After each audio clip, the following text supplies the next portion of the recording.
വിഴിഞ്ഞത്ത് വൻ വിദേശ നിക്ഷേപം വരുന്നു. ഷിപ്പിംഗ് രംഗത്ത് ആഗോള ഭീമനിത 13,000 കോടിയുടെ നിക്ഷേപവുമായി വിഴിഞ്ഞത്തേക്ക് എത്തുന്നു.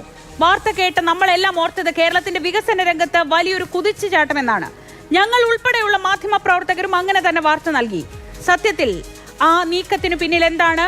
വിഴിഞ്ഞത്തെ വിഴുങ്ങാനോ ശ്രമം? ഇതാണ് ഇന്നത്തെ പ്രൈം സ്റ്റോറി. ആഗോള കപ്പൽ ഭീമനായ MSCയുടെ 13,000 കോടിയുടെ നിക്ഷേപം എന്ന വാർത്തയിൽ PR എക്സസൈസിന് അപ്പുറത്ത് കേരളത്തിന്റെ തന്ത്രപ്രധാന സമ്പത്തായ വിഴിഞ്ഞത്തെ വിഴുങ്ങാനുള്ള ചില നീക്കങ്ങളുണ്ടോ എന്നതാണ് ഇപ്പോൾ ഉയരുന്ന സംശയം.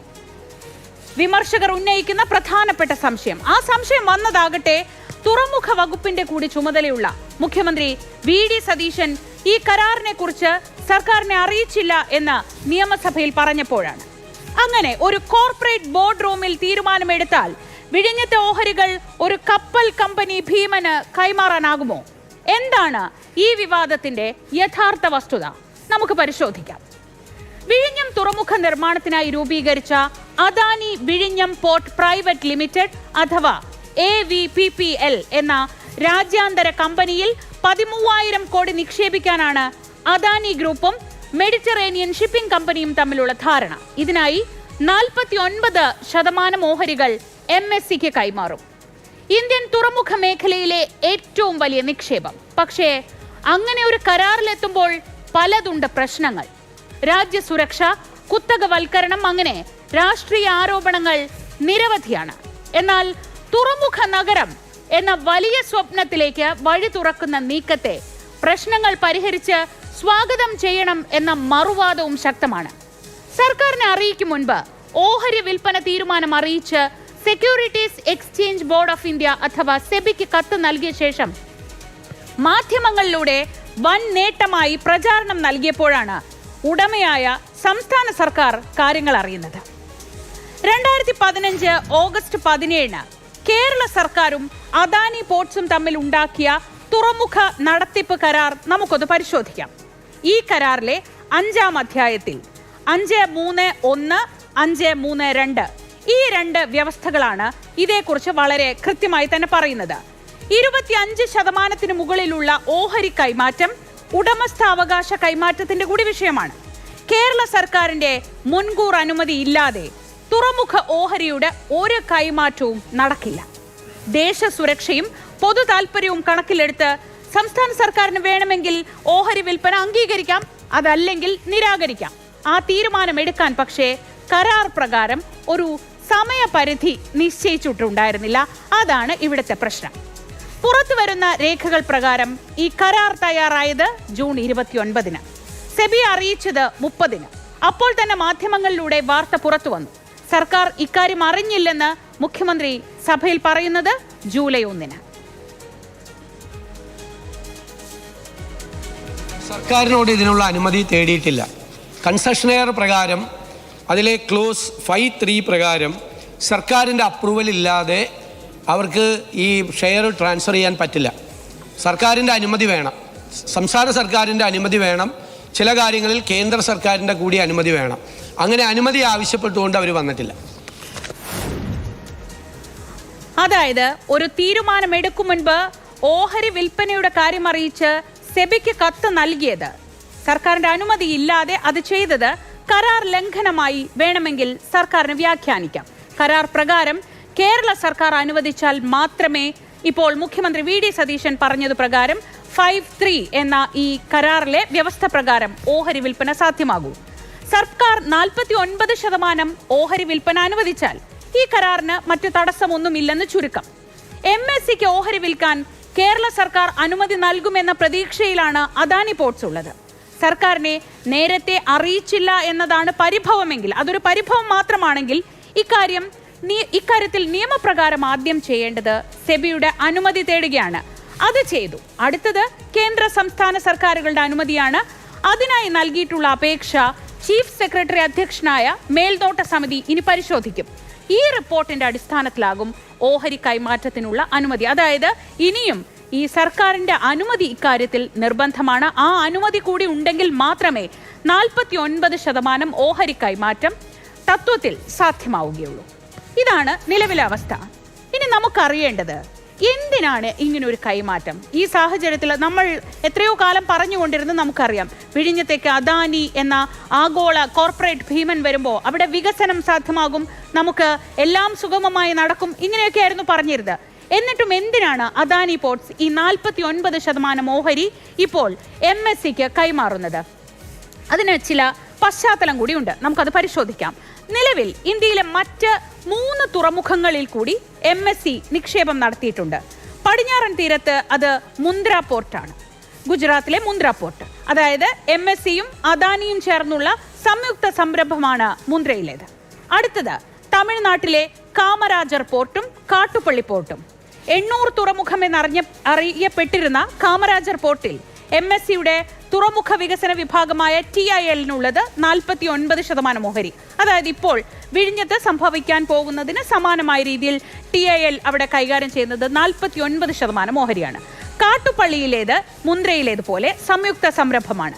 4ാമത്തേതാണ് വിഴിഞ്ഞം. 2045 വിഴിഞ്ഞം പോർട്ട് പൂർണ്ണ പ്രവർത്തനക്ഷമതയിലേക്ക് എത്തുമെന്ന് കരുതുന്നത്. കരാർ പ്രകാരം 2045 വരെ സമയമുണ്ട്. അതിൽ നിന്ന് വിഭിന്നമായി 2028 ഡിസംബറോടെ പൂർണ്ണ തോതിലേക്ക് വിഴിഞ്ഞത്തെ ഓപ്പറേഷൻ എത്തിക്കാനാണ് ഇപ്പോൾ അദാനി പോർട്സ് ശ്രമിക്കുന്നത്. അതെന്തിനാണ്? അതൊരു പ്രധാനപ്പെട്ട ചോദ്യമാണ്, സംശയമാണ്. അവിടെയാണ് ഇതിനൊക്കെ പിന്നിലെ പ്രധാന പോയിന്റ് ഇരിക്കുന്നത്.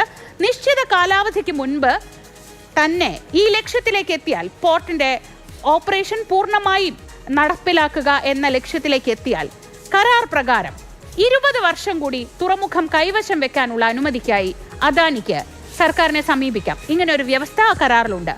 2028 തുറമുഖത്തിന്റെ 2ാം ഘട്ടത്തിന്റെ നിർമ്മാണം കൂടി പൂർത്തിയാകാൻ വലിയൊരു നിക്ഷേപം ആവശ്യമുണ്ട്. ഈ 2ാം ഘട്ടത്തിലാണ് ഏറ്റവും വലിയ നിക്ഷേപം, ഏറ്റവും വലിയ പ്രവർത്തനങ്ങൾ അവിടെ നടക്കേണ്ടത്.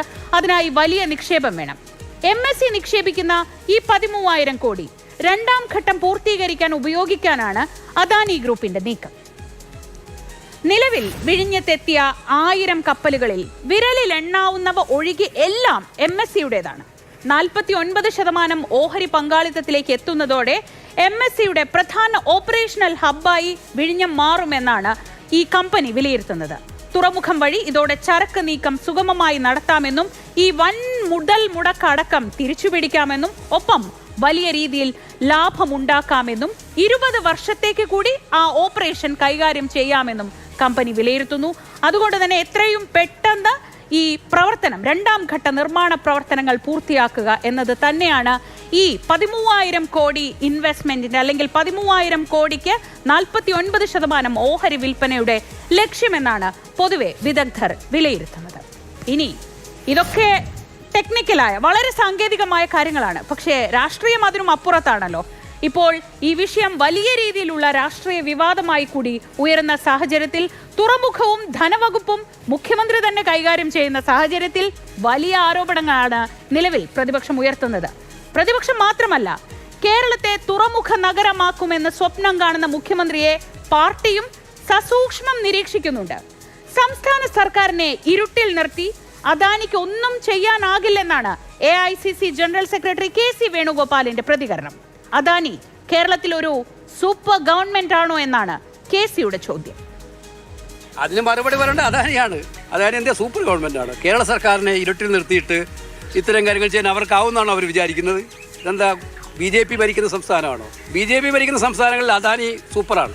അദാനിയുടെ തീരുമാനമാണ് നടപ്പിലാവുക, വേറെ ആരുടെ തീരുമാനം നടപ്പിലാവില്ല. അവർ തീരുമാനിക്കും. അതുപോലെയാണെന്ന് അദാനി ധരിച്ചിട്ടുണ്ടോ? അദാനിയാണ് അതിന് മറുപടി പറയേണ്ടത്. കുറുക്ക് വഴിയിലൂടെ അല്ലല്ലോ കേരളത്തിൽ ഇത്തരം കാര്യങ്ങൾ നേടേണ്ടത്, നേരായ വഴിയിലൂടെ അല്ലേ. ഞാൻ അന്വേഷിച്ചപ്പോൾ അതിന് സെബിയുടെ പെർമിഷനും കൂടെ വാങ്ങിക്കാനുള്ള നടപടി എടുക്കുന്ന പറഞ്ഞു. വരികൾ ഒന്നുകൂടി വിശദമായി വായിച്ചാൽ, സതീശൻ ഭരിക്കുന്ന കേരളത്തിൽ അതൊന്നും നടപ്പാക്കേണ്ട എന്നുകൂടി നമുക്കതിനെ വായിക്കാൻ കഴിയും. വിഴിഞ്ഞത്തിൽ അദാനിയുടെ നീക്കങ്ങൾക്കെതിരെ രംഗത്തെത്തിയ ശശി തരൂർ പറയുന്നത് എന്താണെന്ന് കേൾക്കാം. തുറമുഖത്തിന്റെ കുത്തകവൽക്കരണത്തിന്, അതായത് MSC ഗ്രൂപ്പ് മാത്രം ഈ വലിയ കുത്തക കയ്യിൽ വെക്കുന്ന തരത്തിലേക്ക് ഈ നീക്കം പോകുമെന്നാണ് ശശി തരൂർ പറയുന്നത്. സർക്കാരിന്റെ അഭിപ്രായം ചോദിക്കാതെ ഇക്കാര്യത്തിൽ അന്തിമ തീരുമാനം എടുക്കാൻ പാടില്ലെന്നും അദ്ദേഹം പ്രതികരിച്ചു. സംസ്ഥാന സർക്കാരും കേന്ദ്ര സർക്കാരും രണ്ടും അവർ അഭിപ്രായം പറഞ്ഞ ശേഷം, ക്ലിയറൻസ് കൊടുത്ത ശേഷം മാത്രമേ നമുക്ക് ഇങ്ങനെയൊരു പിന്നെ സെയിൽ ഓഫ് ഷെയർസ്, ഒരു ട്രാൻസ്ഫർ ഓഫ് ഷെയർസ് അംഗീകരിക്കാൻ സാധിക്കുള്ളൂ. അതാണ് സാധാരണ നിയമപ്രകാരം.